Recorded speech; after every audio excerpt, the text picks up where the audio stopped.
On a déjà parlé de la pression de devenir un héros que certains vous assènent comme étant la clé du bonheur.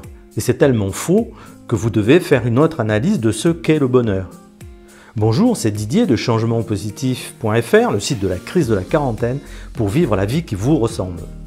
Déjà, je vous mets en lien mon interview audio du psychanalyste Moussa Nabati sur son livre « Le bonheur d'être soi » qui va vous révéler les fondements de la crise de vie.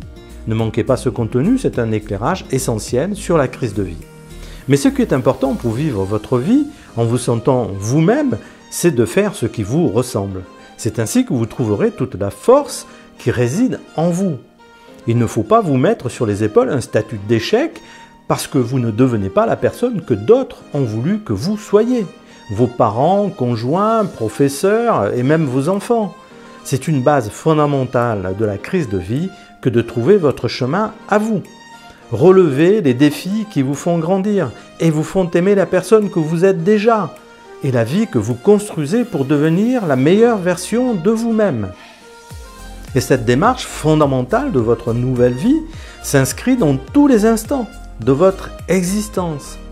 Quel gâchis à la vie de ne pas exprimer une simple joie lorsqu'on a la possibilité de faire ce que l'on aime. Aucun instant de la vie ne mérite le dépit ou le mépris, car votre existence n'est qu'un instant après l'autre. Et il faut vivre et apprécier l'instant.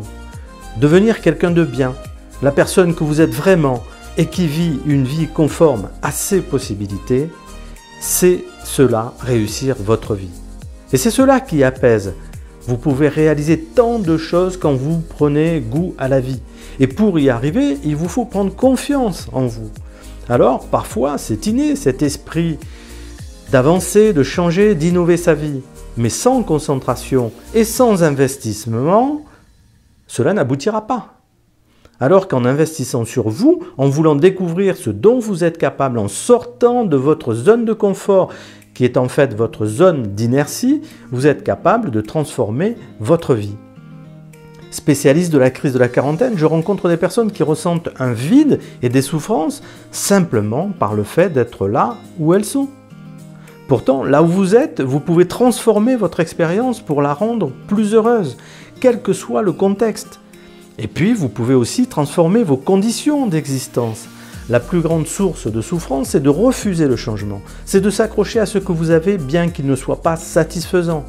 Vous pouvez tout transformer, si vous le voulez vraiment. Vous pouvez tout transformer si vous agissez jour après jour. Vous pouvez tout transformer si vous acceptez le changement de vous d'abord.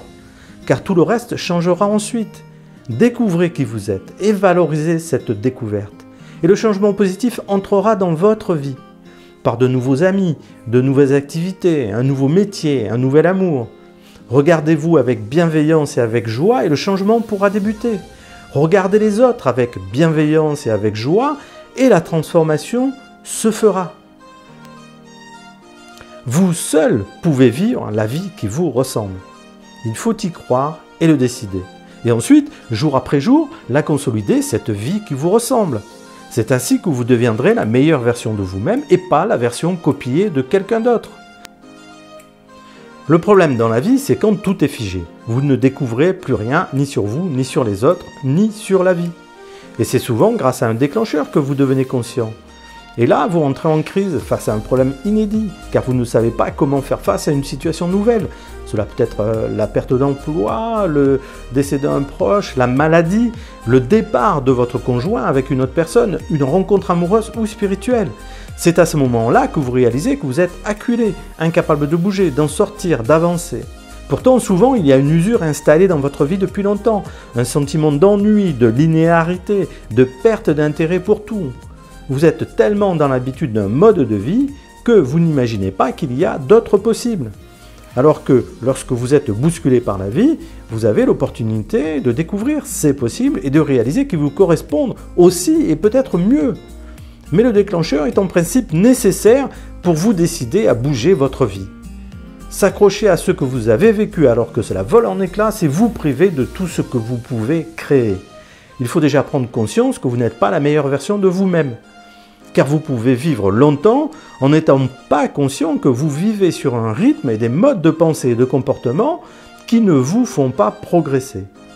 Alors, réfléchissez. Vous avez cru faire le meilleur possible dans votre vie, à l'école, au lycée, au club de sport, à la maison, au boulot, mais l'avez-vous fait en fonction de qui vous êtes vraiment? L'avez-vous fait en fonction de vos potentiels? L'avez-vous fait en fonction de vos envies? À vous, bien à vous. Ou bien l'avez-vous fait pour respecter des traditions familiales, des devoirs sociaux, des croyances collectives, des modèles de comportement professionnel ou personnel notoirement acceptés par les autres? Réfléchissez à cela. Pourquoi avez-vous construit votre vie? Et pour qui? Soyez votre propre déclencheur de toute la force qui est en vous. Investissez sur vous maintenant pour vivre le meilleur de vous-même. C'était Didier, votre partenaire vers le meilleur de vous-même. Vivez bien votre vie. À vous, et je vous dis à bientôt.